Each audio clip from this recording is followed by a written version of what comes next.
Welcome to our third video in this module where we're going over the chemistry and organic molecules or organic compounds. This third video we're going to discuss how carbon is important and how it serves as a building block of organic molecules, the major molecules that are part of the human body and living organisms. And just to let you know, the order of these videos is a little out of order of the lecture slides. So if you kind of see water come up after our previous video, don't freak out. Just go forward a little bit in your notes, and then you'll come up to the carbon. I'll try to reorder those PowerPoint slides so that it flows with the video and get those PowerPoint slides re-uploaded. But if you've already downloaded them before that's happened, just know that they are a little out of order. All right, so carbon. So carbon is a really important atom for living organisms. Carbon is basically the building block of living things. When we look at carbon, it makes up about 18% of the human body in terms of weight. And what's really cool about carbon is that, as we saw when we were talking about the amount of bonds that it can form in our first video, we noticed that it can form up to 4 covalent bonds. So that means there is a lot of opportunity for bonding with other atoms with the carbon atom. And carbon can form what's known as single or double bonds. And so basically a single bond is whenever you have one pair of electrons being shared between 2 atoms. And a double bond is where you have 2 pairs of electrons being shared between 2 atoms. And I'll show you kind of a figure in the next slide on how we represent that in our drawings. A lot of the times you'll see carbon bound with other atoms such as hydrogen, nitrogen, oxygen, other carbons. Some other common ones are also phosphorus, like the phosphate molecules that are in DNA. And because of the different types of bonds that carbon can have, so single and double, and then the number of bonds that it can make, we typically see carbon-based molecules having a variety of shapes. So they can be linear chains, they can be chains that are branched, or they can even take shape of a ring and be what's known as ring-shaped molecules. And these molecules can be small, so they can be only a few carbon atoms long, or they can be very large macromolecules where they are thousands and thousands of carbon molecules long in terms of the backbone structure or base structure of that organic chain or organic molecule. Now here's a figure that's showing the differences in those structures. So here we have a ring structure. You have kind of a linear chain here, and then you have a branch. This is a carbon that is double bound to oxygen. So whenever you have one line between 2 atoms, that is representing a single bond, so a sharing of one pair of electrons. When you have 2 lines, that's representing a double bond. There is also a triple bond, so nitrogen will have triple covalent bonds with itself. So there's 3 pairs of electrons that are shared in this scenario. And then here you just have a long chain of carbon atoms that are bound together through single covalent bonds. And the way these molecules are put together and also broken apart happens through 2 different reactions. So whenever these molecules are built and put together by our cells, they undergo what's known as a dehydration synthesis reaction. So this basically is a reaction that will take two molecules and link them together. And energy is required for this reaction to happen. And every time a dehydration synthesis reaction occurs, a water molecule is made and is a product of this reaction. And so a water molecule is essentially lost in this reaction, and it builds macromolecules from smaller subunits.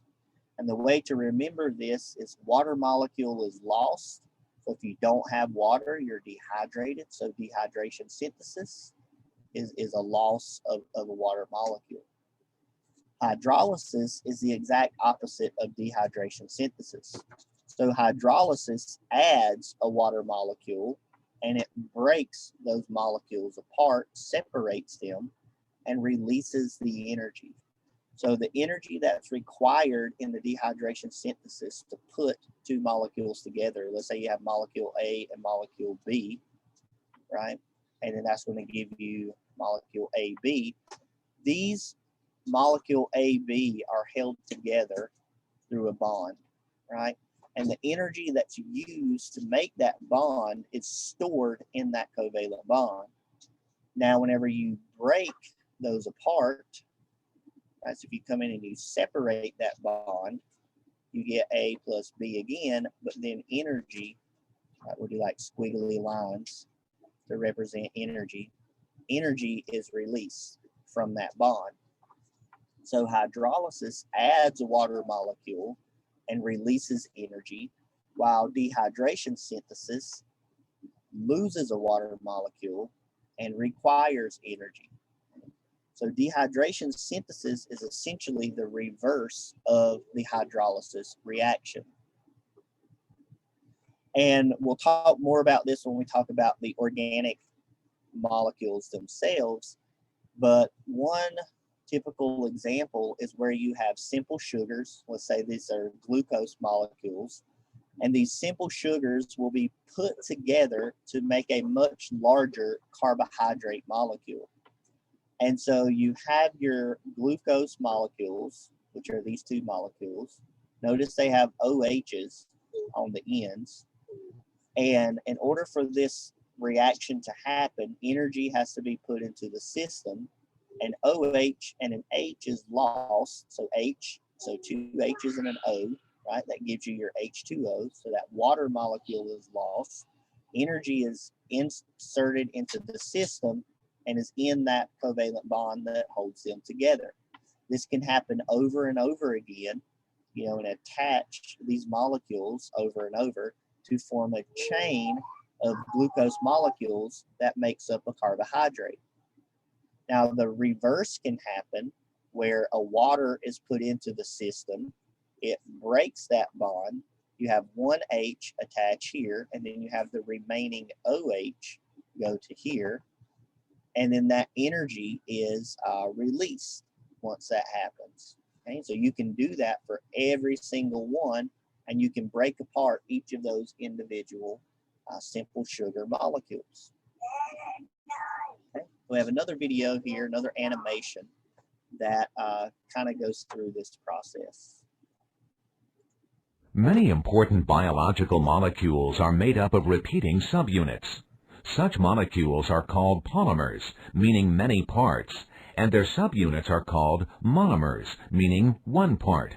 For example, proteins are composed of amino acids, complex carbohydrates are composed of simple sugars, and nucleic acids are composed of nucleotides. Biological polymers form by dehydration synthesis reactions, which are accompanied by the formation of water molecules.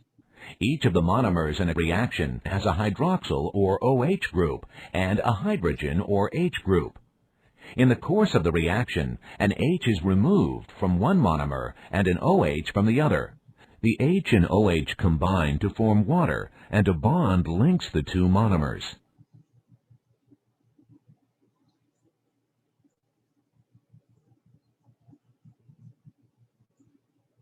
Let's examine how amino acids, which are monomers, react to form a polypeptide or protein, which are polymers. Each amino acid has a carboxyl functional group and an amino functional group. In the reaction between two amino acids, an OH group is removed from the carboxyl group of one amino acid. An H is removed from the amino group of the other amino acid, and a bond forms between them. The H and OH join to form a molecule of water. The sequence in which amino acids join determines the protein structure and function.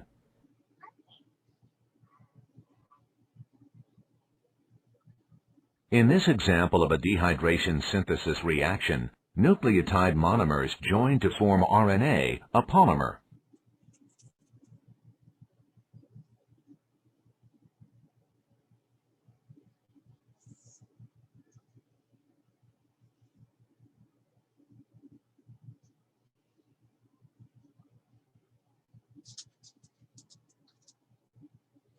Hydrolysis is the opposite of a dehydration synthesis reaction. Hydrolysis literally means to split with water. Hydro means water, and lysis means to split. A polymer can be reduced to its monomer subunits by the addition of H and OH, water. An H is added to one monomer, and an OH is added to the other.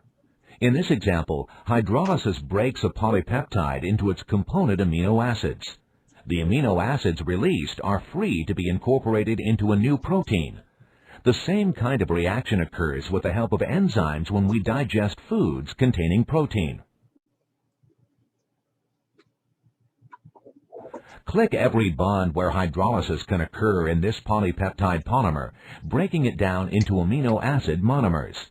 A green check mark will appear on the correct bonds.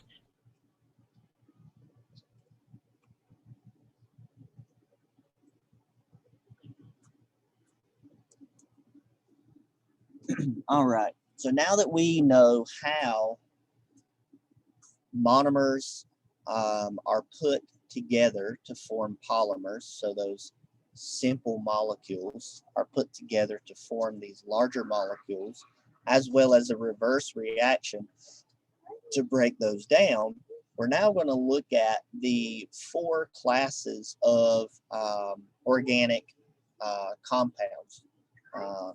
And those four classes are carbohydrates, fats or lipids, amino acids, proteins, and nucleic acids. Okay. So the first group we're going to look at is the carbohydrates. So carbohydrates are really important because they are one of the primary molecules that's used for energy, and they are also used as structural support in plants.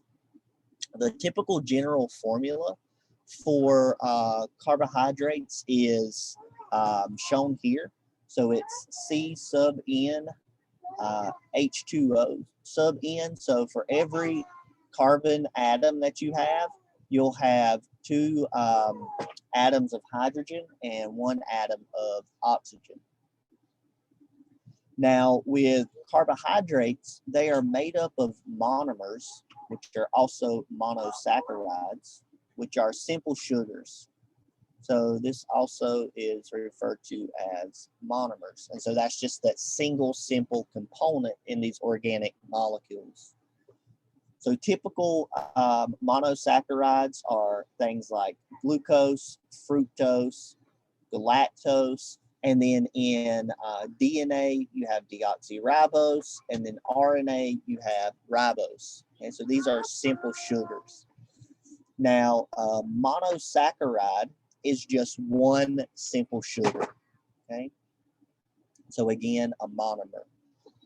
Now, you can have monosaccharides that can be linked together through dehydration synthesis. And so if you have two monosaccharides linked together, that's referred to as a disaccharide. So di meaning two, saccharides referring to the sugars. So two sugars. So sucrose, for example, is a glucose monosaccharide and a fructose monosaccharide combined together through dehydration synthesis. Lactose, which is also a common disaccharide that we consume, is glucose and galactose combined together. Okay? If you have more than one monosaccharide linked together, they're known as oligosaccharides. Okay? But typically, you'll hear referred to as monosaccharides, disaccharides, and then anything with 3 or greater, we typically refer to as polysaccharides. Okay. So here is an image that is showing glucose and fructose being combined together through dehydration synthesis to make a sucrose disaccharide molecule. And like I mentioned, anything that is larger, a larger carbohydrate, is referred to as a polysaccharide. So these are thousands of monosaccharides that are joined together through multiple dehydration synthesis reactions.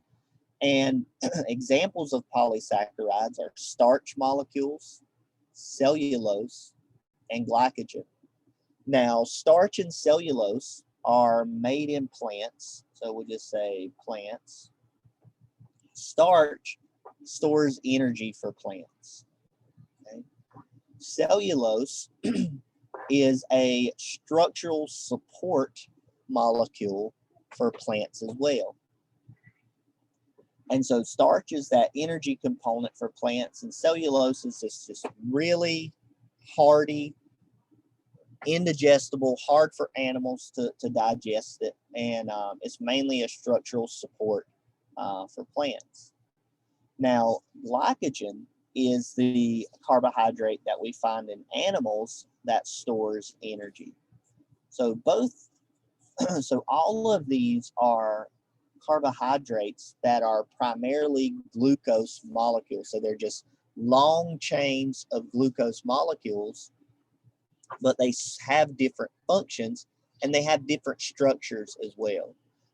So for example, the cellulose molecules have different, they're put together differently than the glycogen and the starch molecules. And so the way those glucose molecules are added together, whether it's one long chain or it's a branch chain or it's multiple long chains kind of put together, determines the structure and how that molecule interacts. But the key thing I want you to remember from this is that starch is energy for plants. Cellulose is structural support for plants. It's really indigestible. And then glycogen is energy storage for animals. And again, these are all glucose chains of glucose monosaccharides. And so here we have a representation of a glycogen carbohydrate. It has really branched structure. So you can see kind of all of these branches that are coming off of the chain. And again, each one of these is an individual glucose molecule. So dehydration synthesis puts those glucose molecules together to make these large chains. And when you see them under a microscope, you see these glycogen granules. And what happens is our body will use a hydrolysis reaction to break a glucose molecule off, and then that glucose molecule will undergo cellular respiration. And in general, one glucose will make approximately 36 ATP molecules. So ATP molecules is what our bodies use for direct energy in a lot of our cellular processes. Okay. All right, so the next organic molecule we're going to discuss is lipids. And so lipids or fats, all right, so we can just say fats.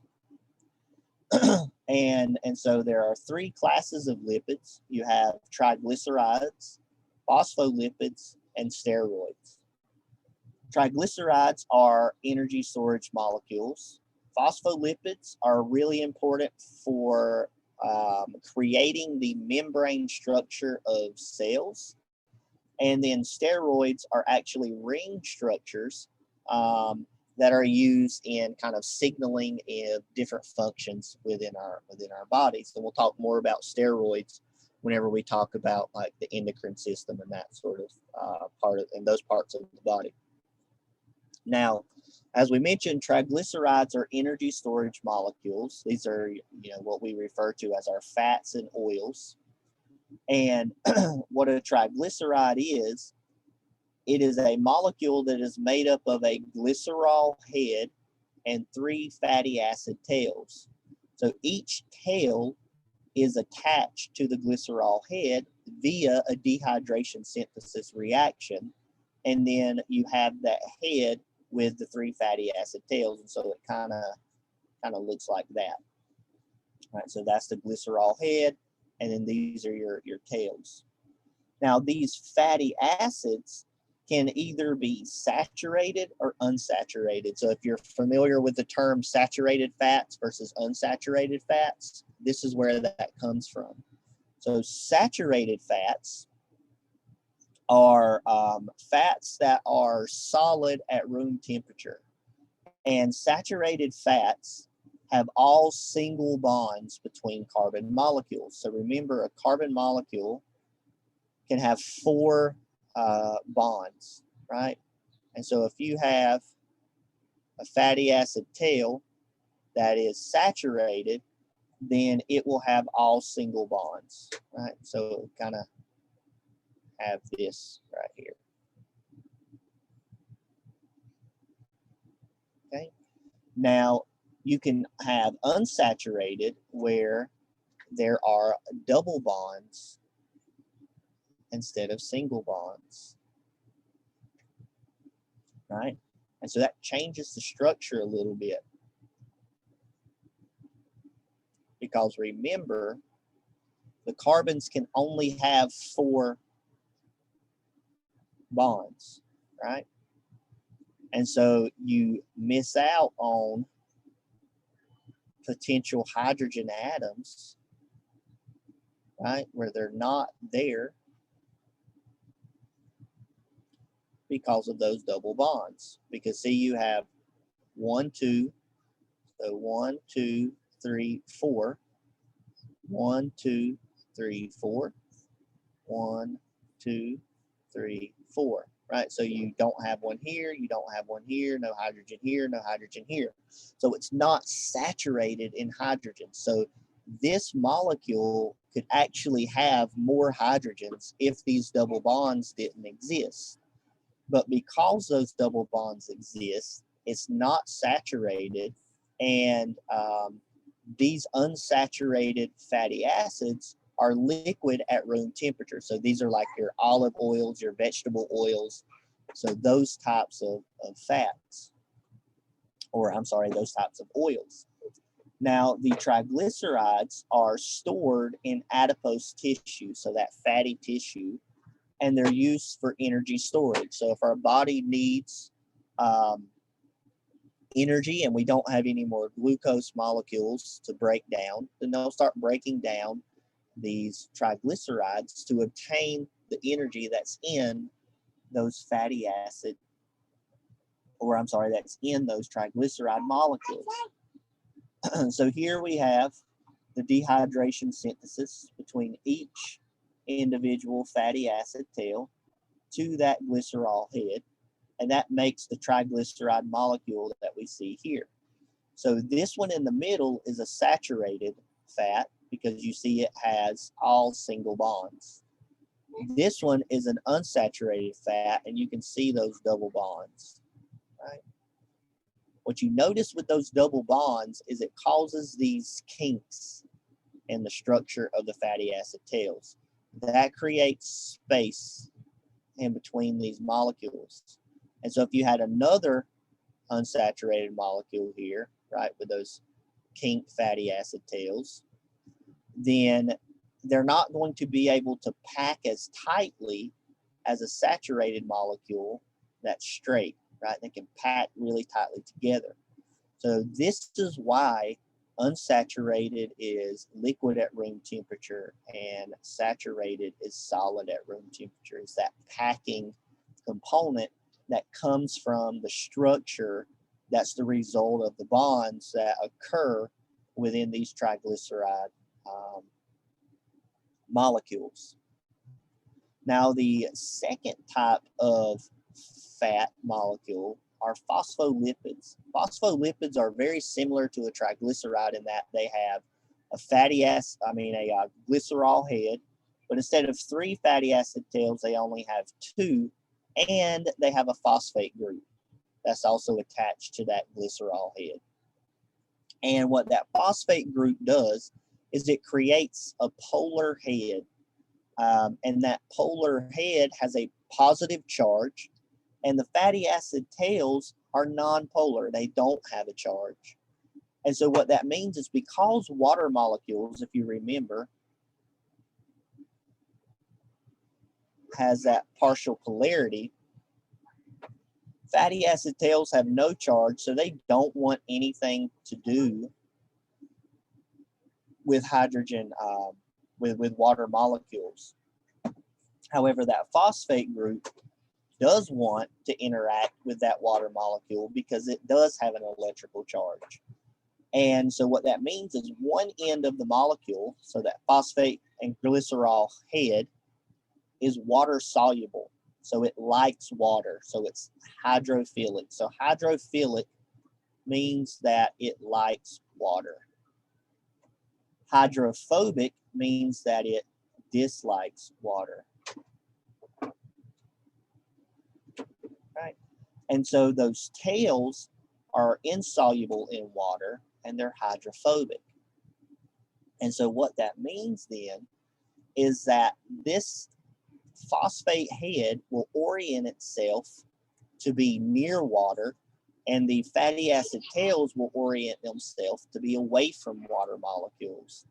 And this function, as a result of the structure, leads to the formation of cell membranes.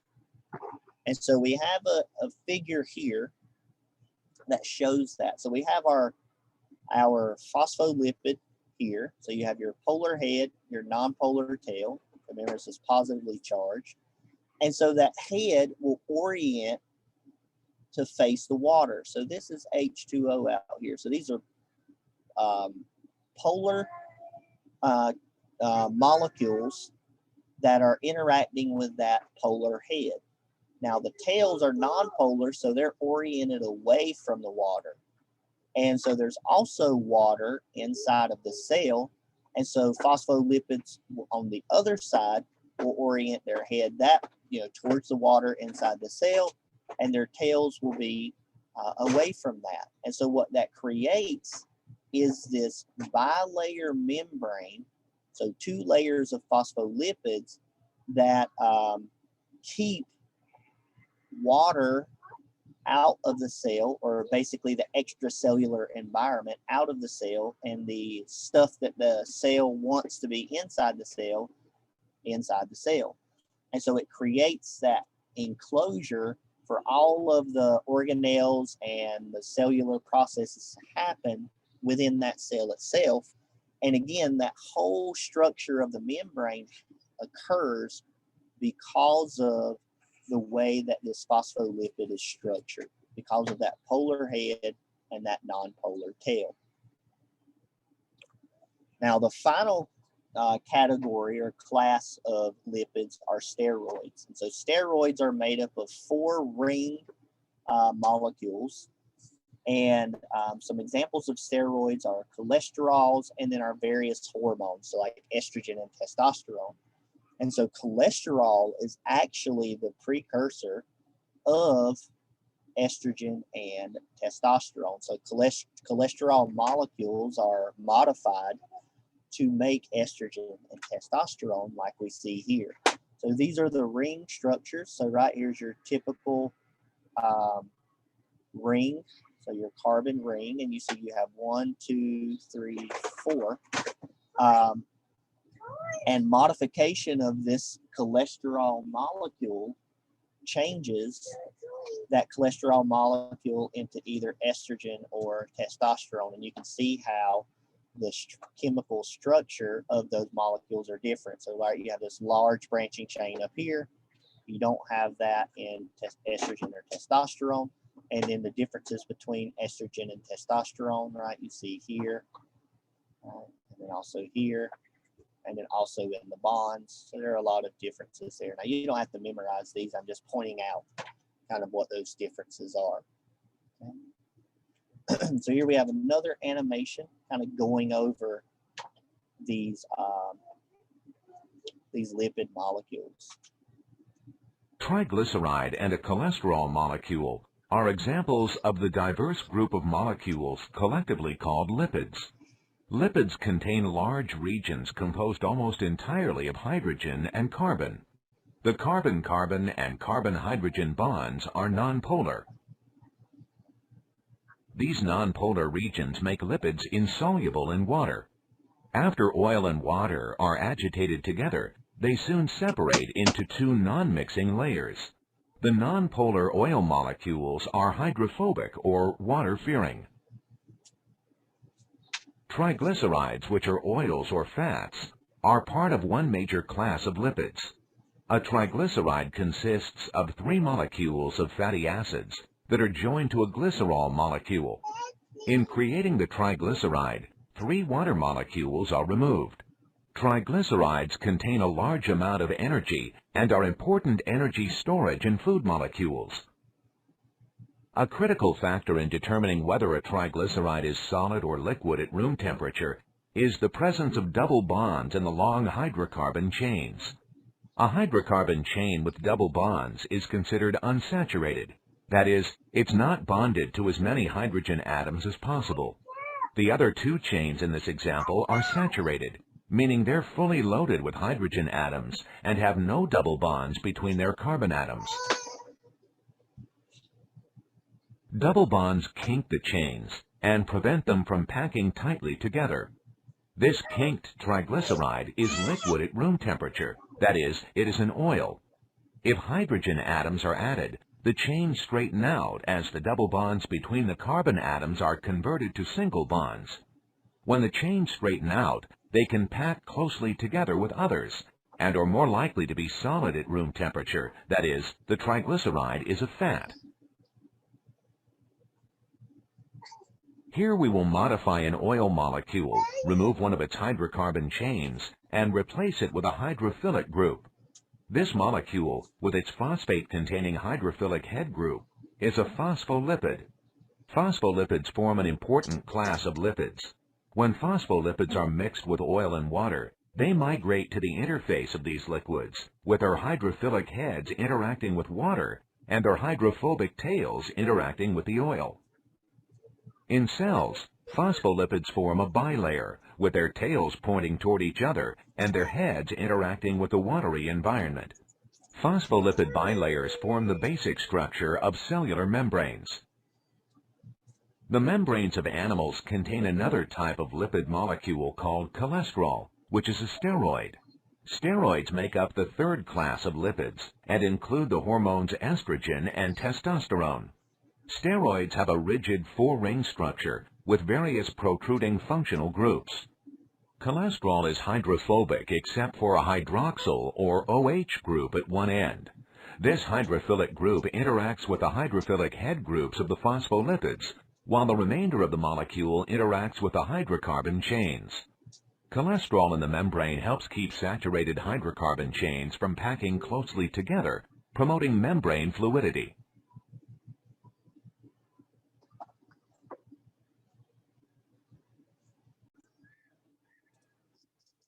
All right, so the next category of organic compounds that we're going to mention are proteins. Proteins, like carbohydrates, are polymers that are made up of single subunits, which are also monomers. Okay? But within the case of proteins, where they differ from carbohydrates is the fact that the monomers are not simple sugars, but amino acids. So the amino acids are the monomer, and then the polymer instead of carbohydrates is a protein. Okay, so your protein are your long chains, your polymers, and then your amino acids are your monomers that make up the polymer. So there are 20 different types of amino acids, and each amino acid has a typical structure. So there is a carbon atom at the center. Then there is an amino end, a carboxyl end, and an R group. And then there's also a hydrogen. It's just hydrogen is rarely referred to. So you'll have your R group. Then you'll have your amine end, which is your NH3. And then your carboxyl end, which is your COO. Okay. Now, this is your typical structure of an amino acid. And while you don't have to remember every amino acid, all 20 amino acids, you do need to remember the structure, right? You need to know that it's a carbon atom that has a carboxyl end, an amino end, and an R group that is put together through dehydration reactions to make proteins. And the bonds that form between the amino acids are called peptide bonds. And even though the bond has a fancy name, it's still a bond that's produced by a dehydration synthesis reaction, just like with the carbohydrates and the lipids. So here you have a table that's showing all of the different amino acids. Amino acids have different structures and different functions. You can have non-polar R groups. You can have uncharged polar R groups. You can have positively charged, negatively charged. And each of these structures causes different functions, and they cause the amino acids to act differently whenever they're put in chains. And so the order of the amino acids actually matters and is very important in terms of making sure the protein that they make up functions properly. And if you notice, all of them have the amine group, their carboxyl group, and then the R group is the group that's in the box. And notice that the R group is the only group that differs in the structure. Everything else is the same in those amino acids. Here we have a figure that's showing amino acids being put together through a dehydration synthesis reaction. So you have your two H's from your amine group coming off an O from the carboxyl group. They make the water, and then that forms a peptide bond between those two amino acids. And they do that over and over again to lengthen the chain to make a polypeptide or a protein. Okay. And so, like we said, proteins are formed from the peptide bonds between the amino acids. And that again happens at the carboxyl end of one amino acid and the amino end of the adjacent amino acid. So the two H's off the N and the O off the carboxyl group, that forms that peptide bond. And then a polypeptide is any polymer that is 3 to 100 amino acids. And then a protein is any polypeptide that's longer than 100 amino acids. And with that length of amino acid chain, you end up with these really complex structures, and the function of those proteins really come from the different levels of structure that exist in proteins. And proteins can have 4 levels of structure. The first is known as the primary structure. So the primary structure of a protein is just the amino acid sequence. And so it's the order of amino acids that make up that protein and polypeptide. The secondary structure are the folds and twists that happen as a result of the polarity and R groups that are part of the different amino acids. And so you can end up with beta pleated sheets. And so that's basically where the amino acid kind of folds on itself like this and has bonds, connecting the sheet like that. Or you could also have an alpha helix where it kind of twists on itself, right? And then you have kind of hydrogen bonds holding that helix together. So these are the secondary structures. And so these secondary structures, the beta pleated sheet and the alpha helix, they actually can be put together. So you can have like a beta pleated sheet that goes into an alpha helix. It goes, into another beta pleated sheet. And all of those complex secondary structures will fold in and around themselves to form the tertiary structure. And this tertiary structure gives the protein its three-dimensional shape.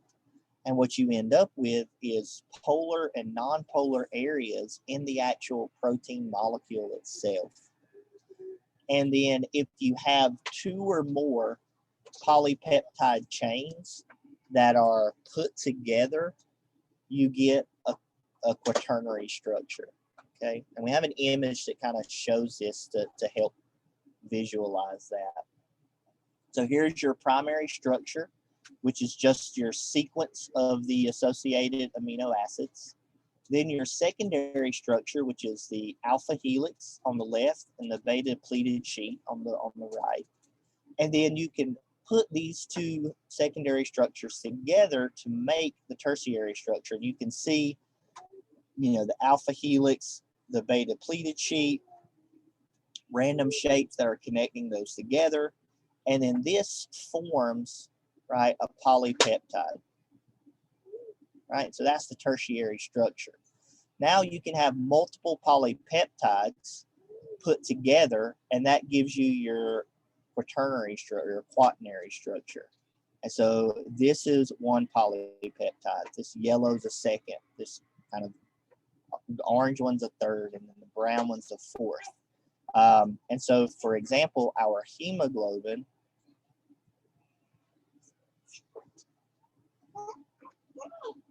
your hemoglobin molecules are made up of 4 different polypeptide molecules.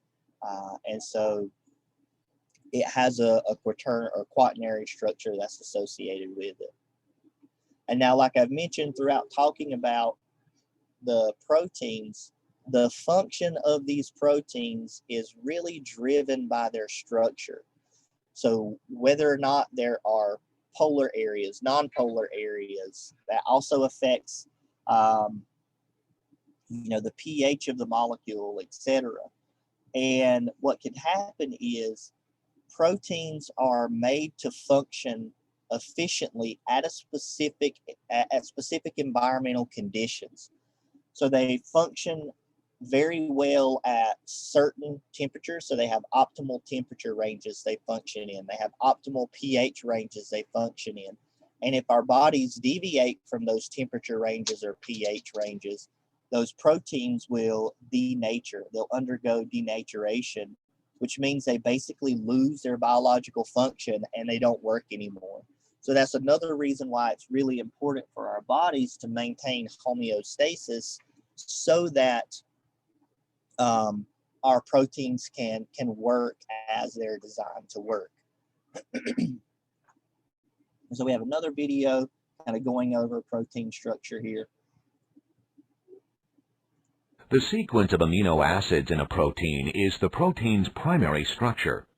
A protein's primary structure is encoded in a cell's genes. This sequence represents the primary structure of a part of a hemoglobin protein. Protein chains can exhibit 2 types of repeating secondary structures, a helix and a pleated sheet. This portion of hemoglobin curls into a helix. In the helix, hydrogen bonds form between amino acids, specifically between the oxygens in the carboxylic acid groups, which have a partial negative charge, and the hydrogens in the amino groups, which have a partial positive charge.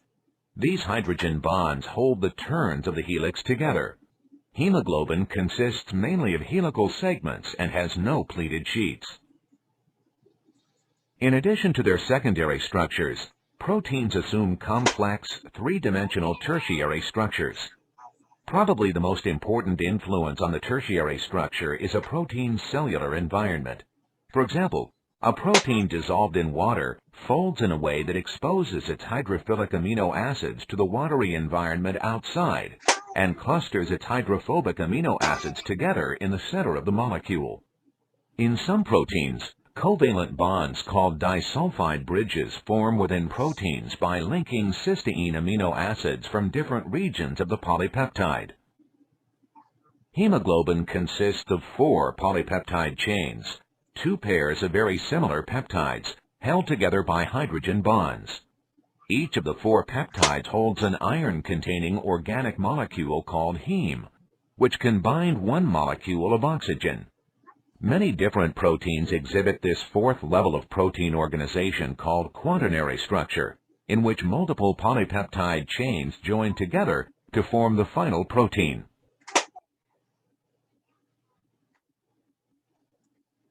All right. Now, also with proteins, specific proteins will make up what's called enzymes. And enzymes are basically our catalysts in our bodies that cause chemical reactions to happen. And so they speed up these chemical reactions, they lower the activation energy of these chemical reactions, and enzymes make a lot of these chemical reactions possible. And if it wasn't for the presence of these enzymes, then a lot of our chemical reactions just wouldn't happen, which is why if those enzymes denature and break down because of deviations from our set homeostatic conditions, our bodies don't function properly with high temperatures, low temperatures, pH imbalances, right? That's why all of those are very important. And when enzymes work, the enzymes are not changed, and then they're also not consumed by specific reactions, meaning that that enzyme can make the same chemical reaction happen over and over again. And so again, the maintenance of that steady state, that state of homeostasis in our bodies is really critical so that the enzymes can work and function appropriately so that our cellular processes can happen. So here's a theoretical image of an enzyme. So here you have an enzyme, which again is a protein. It has a specific shape that can only fit the reactant molecules that's supposed to be the starting reagents of that chemical process. So in this case, it's hydroxide and hydrogen. So those reactants will bind to the enzyme. The enzyme will change its shape, and it will put those two molecules together to form the product, and a molecule of water will be released, again, because it's a dehydration synthesis reaction, and so that product will be released. And then it will go back to its normal shape, and then that enzyme will be ready to undergo another chemical reaction again. And so, like I mentioned, these enzymes facilitate a lot of different chemical reactions, and the shape of the enzyme is again dependent on not only temperature, pH, but also ion concentration, and whether or not there are other molecules in the system that are made to inhibit enzymes. And so if say an enzyme makes salt and our body has too much salt, then an inhibitor can bind to that enzyme, which changes the shape of that enzyme so it doesn't work. And then whenever the salt concentration goes down in our body and we need to make more, that inhibitor will detach from that enzyme, allowing it to undergo the chemical reaction again, and it will be able to work properly. And so that's just a mechanism that our bodies have in order to help regulate certain concentrations of products that are made by specific enzymes. Okay, so that's it for proteins. Now we're going to go into our final class of organic molecules, and this is the nucleic acids. And nucleic acids are super important because they store our genetic information. So nucleic acids make up DNA and RNA. And we actually have two types of nucleic acids in our bodies. The first is DNA, which is deoxyribonucleic acid. And then we have a second one, which is RNA, which is ribonucleic acid. Now, the deoxyribo and the ribo comes from the type of sugars that make up that backbone in the nucleic acid molecules. So the sugar deoxyribose is part of the DNA, and then the sugar ribose is part of the RNA. And so DNA and RNA are related because they have this kind of streamlined system in which DNA is used to produce RNA, and then RNA has the instructions for making proteins. And then the proteins will perform the specific cellular task and chemical reactions that the body needs. And so our specific DNA sequence makes a specific RNA sequence, which then tells what proteins to be made. And so, for example, each gene that we have has a specific sequence that correlates to the production of a specific protein. And so again, just like with carbohydrates and proteins, nucleic acids are made up of monomers, which are known as nucleotides. So nucleotides are the monomers of nucleic acids, and the polymer is the nucleic acid itself. A nucleotide has a common structure, and that common structure is a 5-carbon sugar, a nitrogenous base, and a phosphate group. That 5-carbon sugar will differ depending on whether or not it's DNA and RNA. So again, DNA has deoxyribose and RNA has the ribose sugar. Okay. Now, with each of the nucleic acids, there are 4 types of nucleotides.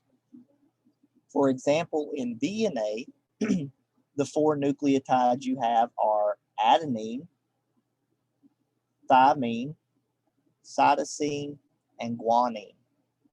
Notice the only differences between these are the nitrogenous base that each of these nucleotides have. Right. The sugar, which is this molecule, is the same, and the phosphate group is the same. Right. So this is DNA because it has a deoxyribose sugar. Now with RNA, the difference is this sugar will be ribose instead of deoxyribose, and the nucleotides will be the same except for thymine. Thymine is uracil for RNA. Right, so for RNA, there is no thymine nucleotide. It's uracil. And we'll talk about that in a little bit. Or we'll talk more about that in a little bit. And so if we have these 4 nucleotides for DNA, then the structure of DNA is based on the sequencing of those nucleotides. And so DNA is a double-stranded molecule that is made up of nucleotides being put together to make up the 2 strands that are bound together to make that double helix. And the pairing of these nucleotides are always the same for DNA. So adenine will always pair with thymine and guanine will always pair with cytosine. So here we have an image of a DNA helix. So we have one strand on the left, we have a second strand on the right. This is a nucleotide, right? This is a nucleotide. So notice you have your phosphate group, you have your sugar, and then you have your nitrogenous base. Okay? So this is a thymine, and notice that the thymine is paired with an adenine in the opposite strand. The cytosine is paired with a guanine in the opposite strand, and each paired base, each base pair, will always have that association. Now, this purple portion, this phosphate sugar alternation, is known as the sugar phosphate backbone of the DNA molecule. Okay, and the phosphate of a nucleotide will always bind to the adjacent sugar molecule in the adjacent nucleotide. Okay, and so the DNA will always have this typical structure. Now, RNA differs in that it's single-stranded, never double-stranded. It has nitrogenous, or it has nucleotides, and those nucleotides have that 5-carbon sugar, which is ribose. It also has the phosphate group, and it has the nitrogenous bases. And remember, 3 of those nitrogenous bases are the same as DNA, but uracil is different. Uracil, it replaces thymine, right? So now, for DNA to RNA, if DNA has an A base pair, that will translate into a U for the RNA, right? Because there is no T. So if A pairs with T, since RNA doesn't have a T, it has to have a U. So here's an example of an RNA molecule. So you have your sugar phosphate backbone, it's single-stranded, and then you have your nitrogenous base that is a part of that. And so if we would pair this off, right, the DNA molecule that led to this RNA molecule would have this base pair sequence. So it would be A that paired with the T, C with the G, T would pair with the A because it's DNA that makes it, so it would be T, and then G would pair with the C. All right. So let's actually do a little practice question here. So if we have a DNA molecule and its sequence is GCAAG, right? So let's say this is DNA. What would the complementary DNA strand be for this sequence? And so pause the video, take a minute to answer this question. And so hopefully you got this as your complementary sequence. So C, G, T, T, G, right? So that would be your complementary sequence to that initial one, okay, for DNA. Let's say we have this sequence, G, C, A, T, T, G for DNA.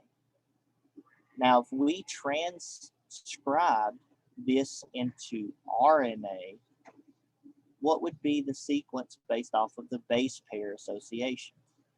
So again, pause the video, try to figure this out. So hopefully what you've got, G still pairs with C in RNA, C still pairs with G, A would pair with T, but since RNA does not have a T, it instead has a U, so we would get a uracil. A again, so uracil. T pairs with A, so since there is an adenine in RNA, we would have adenine, adenine, and then G pairs with C. So this would be our complementary RNA strand to this DNA strand. Okay. So hopefully that clarifies that for you a little bit. You want to be able to do this because you will see this on your quizzes or your exams for the class. So make sure you're able to make these associations. Okay. So we have another animation to go through with nucleotides, nucleic acids. Nucleotides are important molecules in and of themselves and also serve as building blocks for a couple of very important molecules. A nucleotide is a molecule with three parts: a phosphate group, a sugar, either ribose or deoxyribose, and a nitrogen-containing base. As molecules in their own right, some nucleotides called adenosine phosphates function as chemical energy carriers. For example, a molecule called adenosine triphosphate, or ATP, provides the energy necessary to get things done in living organisms.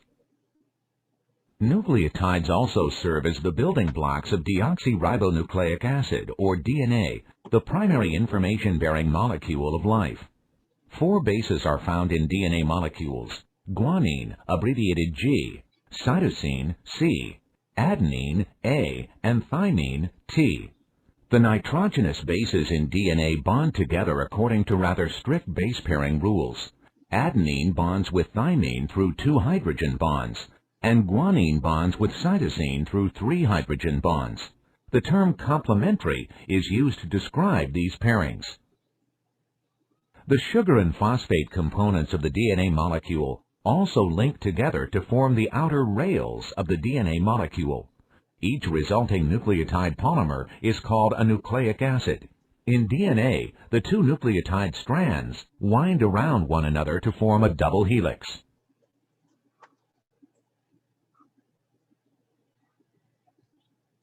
All right. And so one last thing we want to talk about in this video is just ATP. So we're just going to go through this really quickly. So ATP is a molecule that is made up of a nucleotide, right? And so its nucleotide is adenosine triphosphate. So it's really similar to an RNA nucleotide because it has a ribose sugar, but instead of 1 phosphate group, it has 3 phosphate groups attached to it, and it has the adenosine nitrogenous base. And what happens with ATP is the 3 phosphates that are bound together have a lot of energy. So there's a lot of energy in that 2nd and 3rd phosphate group. And that 3rd phosphate group basically wants to cleave off. And so what happens is whenever our bodies need to use energy for some process, an ATP molecule will bind to that molecule. It will cleave off that 3rd phosphate group, and then energy will be released that was stored in the bonds between those 2. And that released energy will be used to do the work of whatever process it's providing energy for. Then that ADP, so adenosine diphosphate, that molecule will now only have 2 phosphate groups, can then have another phosphate group added to it with energy input, and that energy will be stored between that 2nd and 3rd phosphate group. Okay, so this figure will probably help with that description a little bit, where you have your ribose sugar, your adenosine nitrogenous base, and then your 3 phosphate molecules. So the bond between the 2nd and 3rd molecule has a lot of energy in it, and this molecule really wants to be released. And so whenever energy is needed, water molecule comes in, hydrolyzes that bond between that 2nd and 3rd phosphate group, releases energy from that separation, and then it creates an ADP molecule, so adenosine with 2 phosphate molecules. And then what can happen is cellular respiration with a glucose molecule will take the energy from that glucose molecule and store it back in the bond between that third and second phosphate group. So it will reattach a phosphate group to the ADP, and it will make a new molecule of ATP that then can be used for energy at a later time. And so this is just kind of giving you a background on ATP, ADP, how they work, how the energy is stored, how the energy is used, because we will talk a lot about ATP being used in a lot of the processes that we'll talk about in the different organ systems that we'll discuss as we go throughout this semester and talk about the human body. So that's it for this video on the module. We have one more kind of shorter video that we're going to go over that focuses on water and the structure of water and why water is important for living organisms. And then that will be the final video for this chapter. Okay? So with that, we'll see you in our last video.